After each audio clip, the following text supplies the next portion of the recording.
of all, thanks for doing this. I know everyone has really busy schedules. Welcome back for so many of you, and I think we have a couple of Rolex 24 rookies here, so welcome to you guys.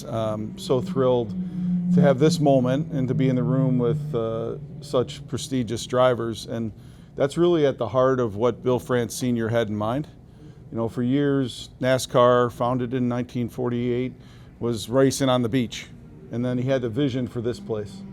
One of the most mega racetracks, I think, certainly in the world, and probably the most prestigious track here in North America. And his vision for bringing NASCAR to this track was also coupled with the idea of having an all-star race of drivers from all different disciplines.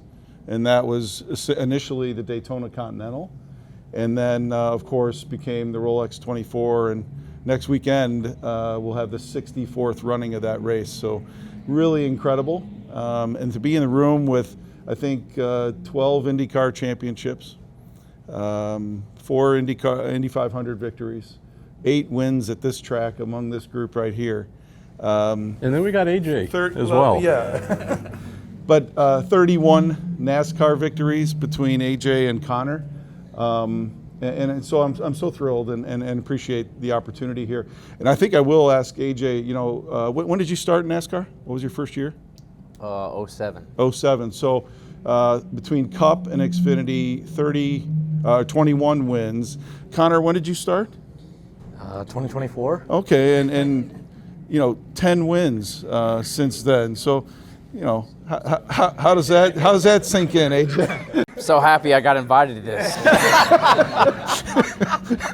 What are you doing, man? Check still clears, that's all that matters. Right. We are going to open, though, with Dinger. So part of the Meyershank racing team, able to win the 50th running of this event in 2012. Such a meaningful thing. What do you see when you look out? You were young American star then, but what do you see when you look at Connor, who's doing so well, representing the country, but here, wanting to be here, looking across, seeing Colton, Kirk, Logan? It seems like there weren't many of the Allmendinger types here 10, 15 years ago at this event, but now there's a lot of you. Well, I mean, I think what this race is all about is, you know, as John said, you're trying to bring the best in the world. And, you know, for many of us, this is a kickoff race, and it's one of the biggest races in the world in motorsports, you know, and not just when it comes to sports car racing or, you know, IMSA itself, but in the world it is one of the biggest races. And I think that's why you see so many drivers in so many disciplines, and that's what always made it fun was, you know, for me, first and foremost, I've been a racing fan. So it's guys that, you know, you look up to, or guys that you see on TV that you've never met before. You know, and the special part of it is trying to challenge yourself to go try to be elite like they are. And,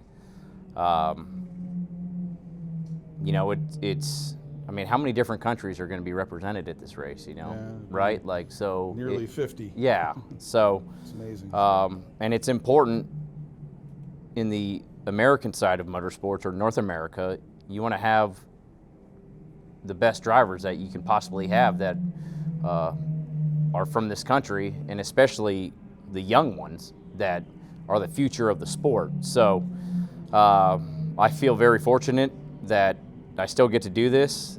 I feel so many special memories driving back into the racetrack, just what that race meant to win, to pull in the victory lane.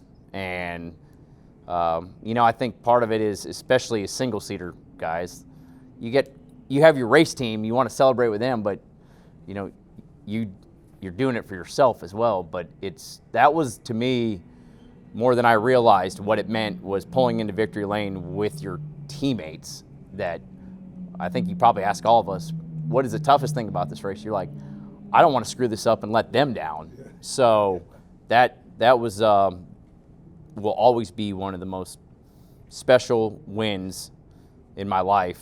That Rolex watch is still on display when I get in my emotional side and I feel a little sad about myself, I'll put it on just to be like, you were good at one time, so at least you have. You wear it a lot. Yeah. It's a lot of crying, but I'll put it on. And but no, this is what the race is all about.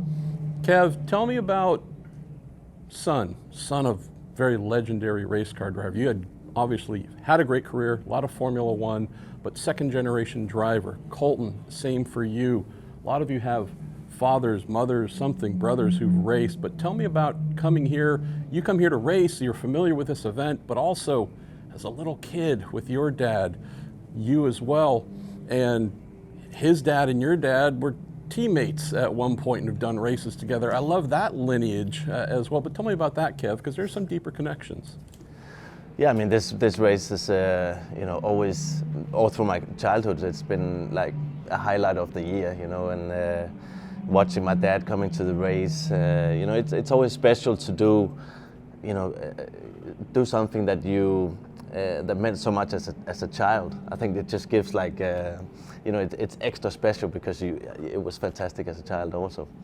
And I think the race has grown even, and now it's become, as you said, like this all-star race that even drivers that aren't usual sports car drivers, they want to come and do this race. So it's become even more special than it was, I think. And I'm glad I'm getting to do it. It's fantastic time also with the GTP category, that with these hypercars and all these manufacturers coming in and even more great drivers. So it's really cool. I love the fact that we have 11-year-old Connor Zilisch, or whatever the hell you are, I don't know. But we have start of his career, already been so successful, but wants to be here, fighting in the top class. Will Power, I love Will's story so much. He's won everything. He's had a full career. He's fighting to be here to make his debut, making his first ever run here. Kirk, he's also now your new teammate at Andretti Global and INDYCAR. Will was saying to me yesterday, I'm used to doing 230 miles an hour all the time and passing people. I'm not used to feeling like I've got a parachute behind me. You're in a GT car here having prototypes blow by. What's that like in the Lexus, having to adjust to that IndyCar speed, GT speed? It's definitely different, no doubt about that. It's very enjoyable though. It's a completely different discipline that you just don't have from anything else, right? Getting passed by cars, passing cars, and you have to manage traffic very well in this, which is something you don't get any discipline in any other form of motorsport, I don't think. Any advice for Will other than just no move? Advice. We're not telling him anything. I'm competing against him, just right? Don't, if you in practice, if you slow up, just be careful. Yeah. Okay? All right. Did you tell him when people flash their lights, it means they're your friends? That's a good thing? Yes? Because I'm capable of just pushing you. Well, it's much easier in these cars. Yeah. Sounds like we need a BOP adjustment on the Mercedes. Okay. Quite honestly, I'll love that. It's one of the most enjoyable forms of motorsport because it's very satisfying when you have two or three other drivers with you in one car. It's like sometimes we're our biggest critics as racing drivers, and I feel like you get into one of these cars and your teammates are saying the same things as you, and it's very satisfying. So I enjoy it a lot.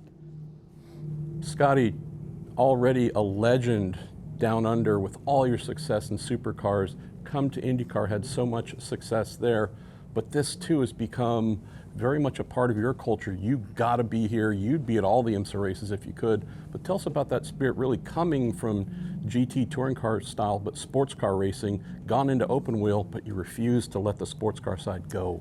Yeah, I think I just love this race. I think all of us, in some ways, in IndyCar especially, it's such a good way to start the season and just get everything going. It's hard to beat 2-3 hours stints in a car and sweating it out and feeling good. So, I just love the race. I love I think the guys touched on it, being able to compete with some guys in my car this weekend, Mason Filippi and a few others, I haven't met until this weekend. I think it's so unique and learning how they drive and how they work is quite cool. And I think regardless of who you are and how good you've been or in different disciplines, that you can always learn something. And I feel like it's nice. It's a nice way to learn other styles and also enjoy the race. And yeah, I'd love to compete in this race every year if I could. I certainly would love to try it in overall one day, but so far it's been a lot of fun. And the P2 and the GT category. I raced with Connor last year, and that was fun as well. And Shane. So some cool stories come along with the people that you pair up with and the teams you pair up with. And there's a lot of up and down this pit road. There's so many amazing outfits, you know, whether it's GT, GTP, P2, all the teams are just world class, and it's cool to be able to see another side of it when you've been at one team, especially Team Penske for me, for so long. Alex, Last year, with this insanely dominant IndyCar season you had, won more than half the races, won the Indy 500, your great teammate Scott Dixon, I think some others, freely offered to pay for long vacations for you to go away. And so they come here thinking they might enjoy themselves. And you show up here too, so not particularly appreciated. Kidding aside though, tell us about this. You're at that place in your career where you're on an amazing streak in IndyCar. I could see how someone might say, you know what, I'm going to pull back. I'm going to pull back on my schedule, just focus on that, stay locked in. What's the spirit behind, no, I want to come do these endurance races in IMSA? I'm struggling here. I'm struggling to search for that speed, but it's great. It's great to start a year earlier than in IndyCar. Just as everybody's saying, just sharing a car with other drivers. They drive this exact same setup, and you see that there's like multiple different driving styles. So you always learn like different techniques of braking or just making sure that the tires are in the range. So yeah, it's great. It's something I'm not used to it. Obviously, like nobody in this room, but the traffic thing as well, and just doing a full race for a day. Like we're racing for a day. There's so much going on. It just sometimes feels like it's a full season packed in a weekend. So yeah, I just love to be here to get the season started, sharing with great teammates and AJ, and it's. He's very fast, but I think he flashes the lights the most out of all the GTP cars. No, you know, I had to ask yesterday where was the button because I couldn't find it. Every time you come past me, he flashes me. I'm like, all right, dude, that's enough. AJ's been reading the manual on the steering wheel, so you may want to ask him where all the buttons are. Yeah, he knows. Dix, this has been honestly part of your life. Let's try it. No, Hey, Dixie. no, I'm Dix. I call him other things. The end of that is Tuesday, but I'll leave that. Dix. Back on me again. Yeah, that's right. I would have put little in front of that, but that's okay. You've been doing this forever, so we already have like the OG of IndyCar, 6 championships, Indy 500, 4 Rolex 24 wins as well. Do you ever get to a point where you're like, maybe I do want a January off, because you've never really taken much of one? No, I think like everybody said, you know, we're all racers at heart. We're fans. You know, we want to. You know, the first thing I try to do, obviously, in an off season, is see if I've got, you know, if I've got a seat for Daytona. It's so much fun, and I think the tricky part now is that to actually even get a drive is so tough. You know, it's so competitive. There's so many great drivers from around the world that are all trying to do this race. So I feel very fortunate, very lucky to be a part of it. I think my first one here was maybe 2004 with Scott Pruitt and Max Pappas, which was definitely an YouTube eventful didn't race. exist. iPhones didn't exist. Yeah. Like no I joke. didn't exist. That's bad. We didn't have. I don't think we had wipers. It rained for 18 hours. We didn't have a defroster. We had like a some foam thing on a stick. Trying to things have changed a little bit now. The comforts are quite good in the car. You got air conditioning, all that kind of stuff. So no, it's a race that I've always loved. It's definitely at the front of me trying to get on the schedule every year, and I think we all have so much fun. You know, whether you win or lose, it's a hell of an experience to be here. Logan, so excited for you knowing that with everything you've already achieved at such a young age, you now have Ford factory hypercar on the horizon for you. GTP, I mean. Sorry, a little provincial here.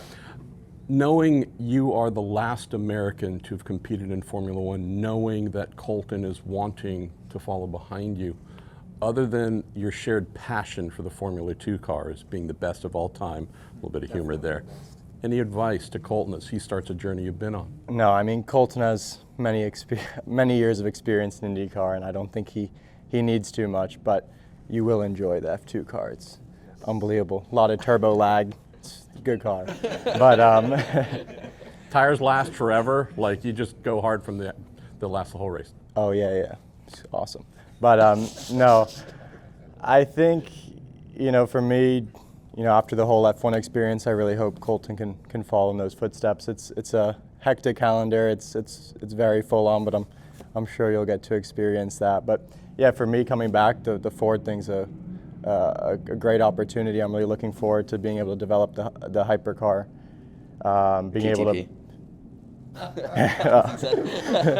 being able to sort of be part of the development right from the start is really fun, and yeah, I'm definitely looking forward to it.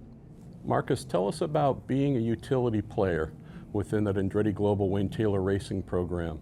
Whether it's getting deployed in GTP, you're now in GTD. Actually, that might be a demotion. We might need to talk about that. But kidding aside, like, they love you, you love them, you and your new wife here, congratulations on that as well. Like, seeing you just in the airport, there's just a lot of life and fun. Tell us about knowing they really do want you here to be a big part of this program. Yeah, no, I was very fortunate to get the chance to drive with Wayne Taylor a couple of years ago, and after that, I really built a strong relationship with the team, with the people within the team, with Wayne.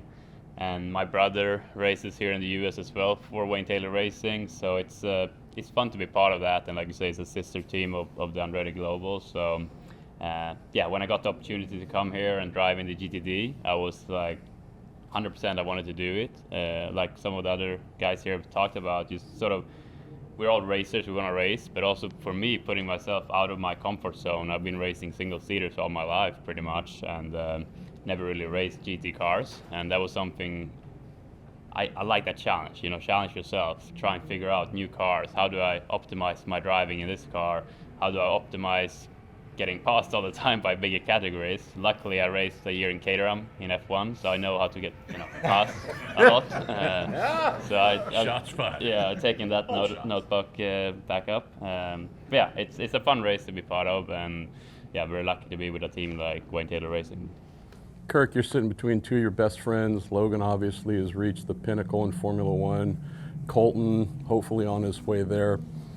How does it feel knowing that when Andretti Global, your shared team, was looking internally at this Cadillac F1 program, proud American, when they're looking at what is the best American to send, how does it feel to know they chose him?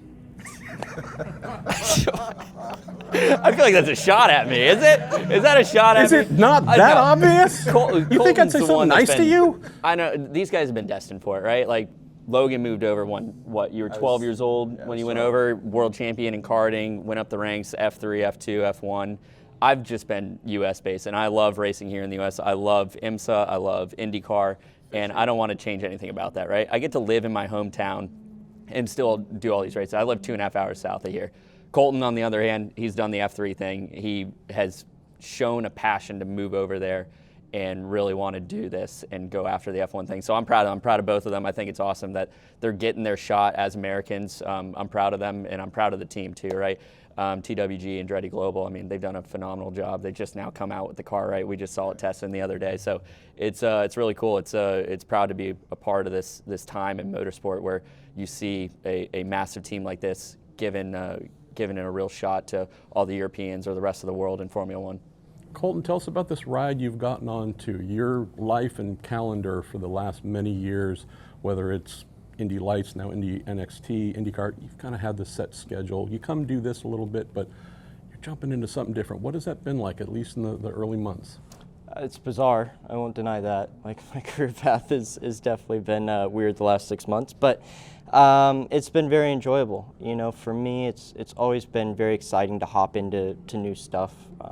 You know, kind of reignites that fire to get working again, and this is no different. So, yes, it is a little bit strange. One step back to go, 2 steps forward, but yeah, I'm excited for it, and kind of like all the other guys have harped on, this is a great race, and this is one that we all kind of mark our calendars for. This is our kind of like our spring training before we all disperse into our regular day jobs. So it's great to be back in the full Natty Caddy and get going on that. I know there's a few different generations, but how many of you saw each other like in karting in the very early days? Like Us. how much? All three of you? Didn't see you. I saw him in karting. Yeah. I was old, but I was racing him when he was a kid. He was in his baby carriage. I saw Yeah. But like, did you ever like? I actually raced Connor in kart. Like, we raced a few times, yeah. AJ actually ran a scholarship, and I was part of it when he was at Penske, Shell Pennzoil. Down to like that was. I remember when AJ and Oz won this race back in the day. That I watched this growing up every single year, and I watched AJ. I grew up with Oz, so that was awesome. I watched AJ in a Formula Ford in 2001 in New Zealand. No so kidding. yeah, Is legit. that With right? Brian Sellers, who's my team manager right now. So it's pretty And Scott, were you? At that point, you were. They had karting in the 70s. yeah. I would have been. This is my first year of INDYCAR. Oh, okay, yeah. Sorry, AJ. I mean, That's all right. No, that's good. No, I Team just- USA deal. I just love the idea of looking back and the fact that you guys had seen each other at a kart track that early, racing against each other. I think one of the craziest stories, Connor, I'd love for you to share with folks. So this kid's wheel and engineering, Cadillac GTP, fastest class here. Where'd you get your start? Here at Daytona, Mazda MX-5 Cup, the smallest, lowest power, granted, often one of the best races of the event. Just the thought, can you tell folks about the difference between firing down the front stretch and an MX-5 Cup, kind of look at your watch, like, okay, we'll get to turn one eventually. You've gone from that to the top class in so few years. It's a wild ride. Yeah, 4 years ago I was the annoying one, pissing everyone off in the loud Mazdas. And now I'm racing in GTP. So yeah, I remember watching, I stayed for the race in 2022 and watched, and I came to this race 10 years ago. I was a big Jan fan. He was my favorite driver when I was a kid. You so said was. Did he do something to break that? No, Or he doesn't race anymore at this level. So I had to move on. So Now you're a big Kevin fan. I like that. there we go. The generation's passed. But yeah, it's pretty crazy to come back here many years later and be racing and racing for an overall win with Wheelin' and Cadillac. It's certainly dream come true for me, and this is the kind of racing I always watched as a kid. I never thought I was going to be a NASCAR driver, so it's always good for me to come back and at least get to do Daytona each year. It certainly adds on to the busy schedule, but it's one that I want to do every year. Will Power, tell us about what you're looking forward to most going into your first Rolex 24. Not watching it on TV. It's like the last 20 years I've watched a lot of these guys race it. So just a different discipline. I've spent so many years in open wheels. It's cool to try something different. Definitely, a different driving technique to get the most out of these cars. Driving with teammates, racing around a lot of cars with different speeds. I'm not used to having to look at the mirror or the camera every time I come out of a corner. So You told me those work perfectly, by the way. yeah, the mirrors, you don't really see much. And when it gets dark, you don't even know where the light, you can't tell. So you're just like, oh, well, sorry, I put him in the wall. Can't do anything about that. He does that in INDYCAR too. Those darn mirrors. But yeah, it's fun, especially like having teammates like Mauro Engel who are so good in these cars, just to understand how to try extract the most out of it. I think some of that stuff applies when you get back to INDYCAR. You can use some of the stuff. So and just to see what this event is like I've never been here, so so many different drivers in the paddock, so many top level guys and teams, and I've really enjoyed the small amount of time I've had here already. Let me throw one more question out, then we've got to let you go. John will say farewell. So AJ, we were truly enjoying this race for so long, and then Mike Shank decided to bring you back. So we'll deal with that. God, I love you, Marshall. I love you too. Yeah. Tell us about that, though. You had a bit of a break, right? You didn't have to necessarily come do this. You're going to be crazy busy all year with your NASCAR obligations, but the chance to come back, that's a great draw. Will's been trying to get here. Finally is. You could have just stayed settled into your NASCAR world, but you're like, you know what? Rolex 24, top class with Acura. Got to believe Mike Shank and that rolling party bus right there probably factored in. But tell us about the decision to come back. I'm not saying it's your last one. I hope it is. But why are you back, brother? What brought you here? Honestly, it's a lot of it is Mike Shank himself. That's he's like my big brother, and I love competing in this race, but for me, the thing that I always loved most was starting the season out being around Mike and being a part of his race team. And it's kind of insane. The first time doing it with him, I think he had maybe 10 people for 2 cars. And I think we're going to have like 140 people here now for 2 cars. Like, it's different, but the same core of Mike and who he is, and just being able to drive for him is a thing that will always drive me back to this race. And it's just like the last thing I want to do in life is let Mike down. So the fact that he believes me in enough to, there's a lot of guys that is a part of the Honda program that they could choose from, and Mike wanted me to be a part of it. That's all the confidence I needed, and to be around, Scott and Alex and all the teammates that we got.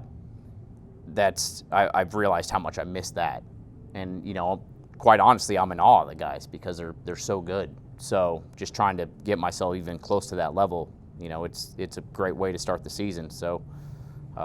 Yeah, it's great to be back, besides seeing you. Take us home, Brother John. First of all, thanks again. A week from today, the way we're trending right now, we're several thousand ticket units of sales ahead of 2024, which was an all-time record attendance for this event. So for rookies in this race, you're going to be racing in front of the largest Rolex 24 crowd ever.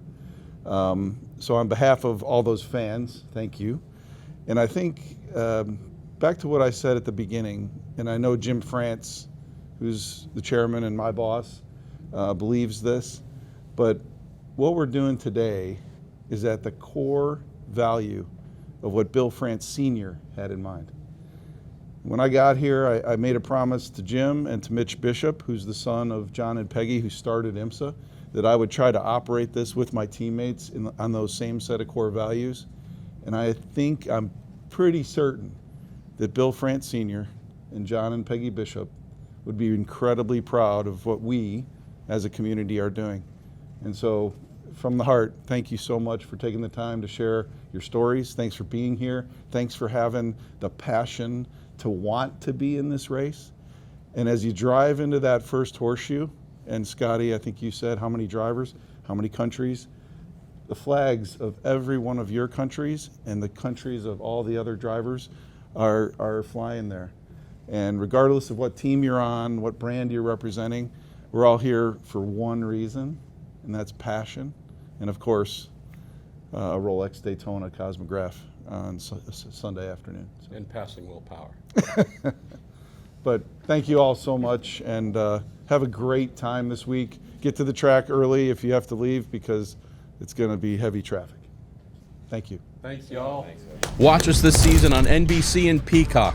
Be sure to subscribe to IMSA on YouTube, and if you're interested in digital activation in motorsports, visit IMSA.com/partnership.